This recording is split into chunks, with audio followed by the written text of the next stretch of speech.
E aí, tudo certo? Hoje a gente vai mergulhar numa história, olha, é fascinante. A história de como um monte de filósofos tentou e, vamos ser sinceros, falhou em criar uma fronteira perfeita em volta do que a gente chama de ciência. É uma jornada sobre muros, sabe? Muros que foram construídos para proteger uma ideia e que, no fim das contas, simplesmente ruíram. Então, vamos direto ao que interessa, sem rodeios. A pergunta que moveu essa discussão toda por décadas é essa aí. O que de fato separa a ciência da não ciência? O que faz uma coisa ser científica e a outra não? Parece simples, né? Mas olha, essa perguntinha leva a gente para um debate inacreditável. Bom, essa nossa história começa com uma busca bem formal, digamos assim, da filosofia. Era quase uma missão, sabe? Achar uma regra única, uma lei universal que definisse a ciência de uma vez por todas. E aí a gente chega no conceito central de tudo isso, o problema da demarcação. E olha, isso não era só um debatezinho acadêmico, não.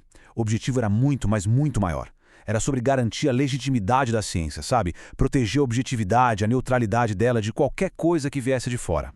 E é nesse cenário que surge uma figura central, Karl Popper. E ele chega com uma solução que na época parecia genial de tão poderosa e elegante, a tal da falseabilidade.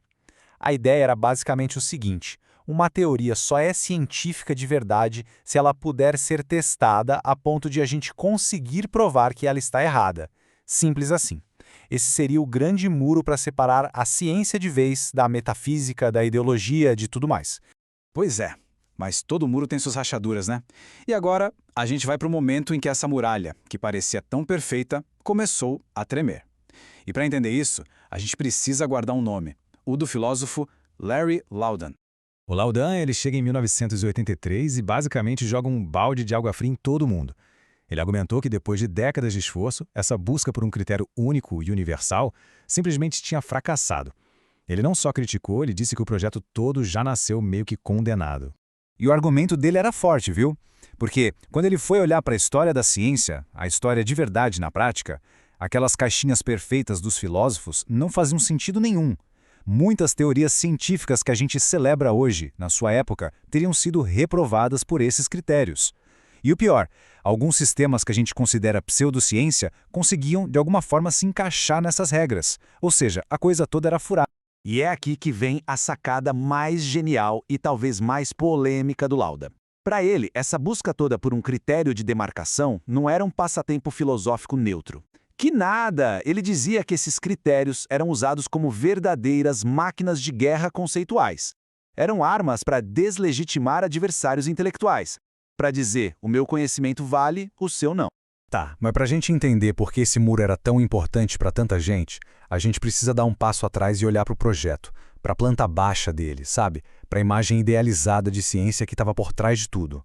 Essa ideia, essa ideologia por trás de tudo tem até nome: cientificismo. É basicamente a visão de que a ciência não é só uma fonte de conhecimento válido, mas sim a fonte suprema e exclusiva. Como se a ciência fosse essa coisa perfeita, universal, imutável. E esse ideal do cientificismo desenhava uma imagem da ciência que era, nossa, quase divina, totalmente neutra e objetiva, sempre progredindo, acumulando conhecimento, guiada por um método único e universal, completamente separada de valores, de política, de história, quase como se não fosse feita por seres humanos, né? Uma verdadeira torre de marfim, superior a qualquer outra forma de saber.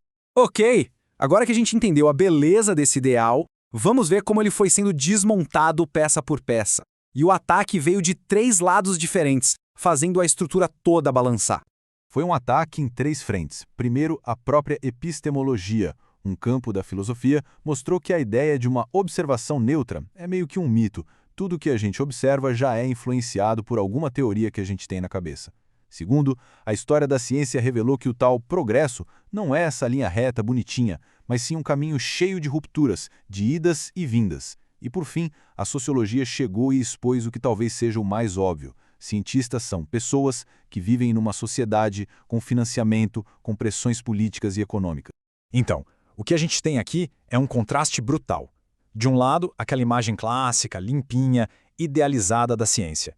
E do outro, a realidade que os críticos mostraram.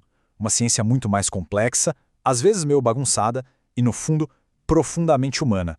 E essa discussão toda nos leva a uma figura que não só ajudou a rachar o muro, mas que, de fato, mudou o terreno do jogo para sempre: Thomas Kuhn.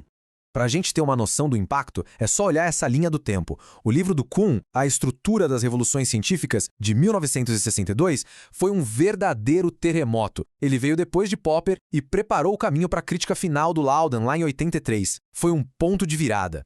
E a ideia mais famosa do Kuhn é a de paradigma. Pensa num paradigma como a caixa de ferramentas de uma comunidade científica em uma certa época.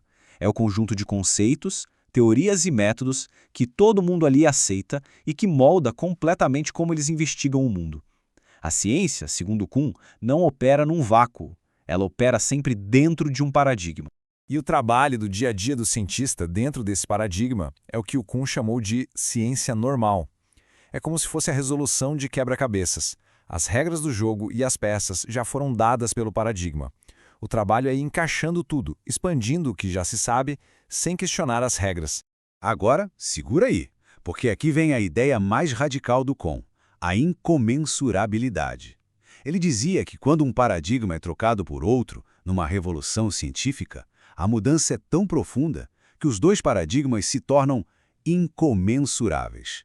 É quase impossível comparar um com o outro de forma totalmente objetiva, porque eles usam conceitos diferentes, olham para o mundo de formas diferentes. E essa ideia, claro, botou em xeque aquela noção de um progresso científico linear e simples. Certo, então o muro caiu. E aí, quais são as consequências de se viver num mundo onde aquela fronteira tão clara em volta da ciência simplesmente se desfez? Vamos ver o que sobrou depois da poeira baixar. E aqui, olha, é preciso deixar uma coisa muito, mas muito clara. O que desmoronou não foi a ciência em si, de jeito nenhum. O que desmoronou foi uma imagem da ciência. Uma imagem que era, convenhamos, muito simplista e idealizada.